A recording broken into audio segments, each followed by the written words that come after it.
It's a symphony of sound unlike anything you've ever experienced. You're immersed in a chorus of ethereal tones that come from all directions, rising and falling, blending and constantly changing.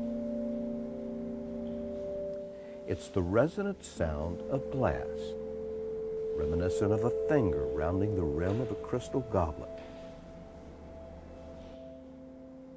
In this installation, Transference at the Houston Center for Contemporary Craft, you're surrounded by 30 glass vessels of varying sizes, each producing its own unique sound. Ethan Rose is an experimental sound artist, and Andy Pico is a glass artist. They came together on this project, bringing both of their interests to create an immersive sound environment. Ethan created choral arrangements of these glass vessels on the walls, and they play for a specified amount or duration of time, but as far as which vessel plays when, it's completely random, so always creating a different experience when you're in the space. The Craft Center is one of only a handful of institutions in the country where you can experience the art of craft at this level. It really has to be good, high-quality work that's going to engage the visitors and create a really great experience for them to not only learn, but to appreciate and to get a better understanding of what craft can be. The Craft Center is constantly breaking new artistic ground, exploring contemporary craft at its highest level. Its exhibits constantly push the boundaries between traditional materials and techniques and contemporary concepts. A good example is Bridge 11 by fiber artist Leah Cook. Using a digital version of the historic Jacquard loom, she's recreated photographic portraits using threads as pixels. Bridges 11, Leah Cook, reaches the goal of us presenting contemporary craft at its highest level. The work crosses the boundaries between traditional materials, fiber, traditional techniques, tapestry and weaving, and modern digital imagery. Contemporary craft is about the process, the techniques. They are rooted in generations of history. Historically, everyone in a village made something. Everyone was a craft artist, and the objects were functional, the things that they created. A broom was a broom because it had a job to do. When industrialization happened, artists sort of pushed back against that. Now everything was made by machine, but artists were still working in those traditional processes and materials. But they were able to go beyond function. It didn't have to be a broom anymore. It could be a shape. It could be about the form. It could be about the statement that it might make. Where they are going with commentary or socio-political statements is the contemporary piece of it. I'm interested in how a person like myself, who's a maker of things out of clay, how you sort of survive and grow and evolve in the digital age. John Zimmerman is an assistant professor of fine arts at the University of New Mexico.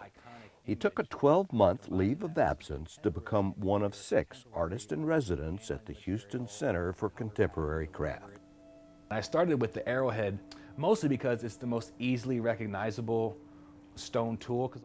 So I'm taking this very ancient, historic, iconic image and then combining that with some contemporary imagery or contemporary handling of material or color patterns or whatever it is, and trying to create some connection between those two things, those two really different things.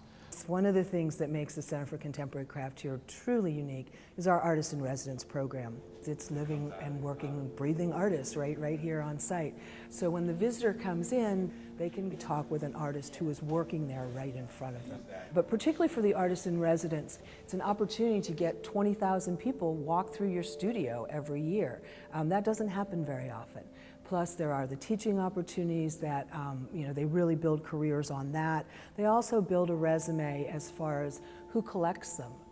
In the art world, the Craft Center's Artist Residency program is highly sought after. And for those who are selected, it's a major career opportunity. Jewelry maker Leslie Shershow managed the metal shop at the Museum of Fine Arts in Boston before being selected as one of the Craft Center's artists. The residency is giving her the opportunity to totally focus on developing her craft. Before, I only had a couple days a week to actually work on my jewelry, and I felt really rushed. You know, jewelry is really time consuming, so it was really hard to even get anything done, because the moment that I started working, I felt like I had to pack up and go. So it's really great for me to actually have like a full day's work, making this sort of like a full-time job for a little while. Nathan Dube is a metalsmith whose work, like this presentation's set of matched spitball shooters, explores the relationship between childhood play and aggression and masculinity. Like all of the artists, Nathan's studio is open to the public. He sees the interaction with visitors as one of the most beneficial aspects of the residency. We get those unique conversations with people who haven't seen what we're doing before, so you get that unique perspective every time somebody walks in the door at how effectively you're communicating with your work, or things that you may not have thought of in your work that are there for someone else. I have to be able to teach people about this as a craft and an art form. Dr. Paula Heyman put her psychology practice on hold to accept a residency at the Craft Center and focus on wood turning. She believes the interaction with the public is helping her define and develop her new art career. So for me, it's really about how to explain what I do. That's been a great help in terms of solidifying how I think about my art, how I think about what I do, how I think about how I want to proceed in terms of expressing what I do. When the visitor comes in, they see world-class exhibitions like this. They can go into our retail gallery, and there you can actually touch work, feel the textures, feel the artist's hand that went into making those things. Going into the artist-in-residence studio certainly brings that full circle, because there someone will explain to you how these things came to be. If you happen to come and there is a workshop or the Hands-on Houston activities or demonstrations, you can get your hands in it. So it's a really holistic experience for the visitor to see creative expression in action.